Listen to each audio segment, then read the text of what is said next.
അസ്സലാമു അലൈക്കും വറഹ്മത്തുള്ളാഹി വബറകാതുഹു. ദുൽഹിജ്ജ 8 ഹജ്ജിൻ്റെ ദിനങ്ങളിൽപ്പെട്ട 6 ദിനങ്ങളിൽപ്പെട്ട ഒന്നാമത്തെ ദിവസമാണ് കേട്ടോ.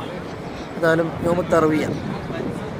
ഇതിനെപ്പറ്റി കുറേ കാര്യങ്ങളൊക്കെ പറയാനുണ്ട്. അള്ളാഹുവിൻ്റെ മഹനീയമായ ഭവനത്തിൽ ഏതായാലും നമ്മുടെ മെയിൻ വീഡിയോയിലൊക്കെ അത് കാണിച്ചു തരാം ഇൻഷാ അള്ളാഹ്. പറയാം നമുക്ക്. അള്ളാഹുവിൻ്റെ അനുഗ്രഹം ഇന്നുണ്ടാവട്ടെ. പടച്ചറബിൻ്റെ കാരുണ്യവും കനിവും കടാക്ഷങ്ങളൊക്കെ ഉണ്ടാവട്ടെ. ആമീൻ യാ റബ്ബൽ ആലമീൻ. അതുപോലെ നമ്മുടെ കുടുംബത്തിലൊക്കെ സമാധാനവും സന്തോഷമൊക്കെ അള്ളാഹു നൽകട്ടെ.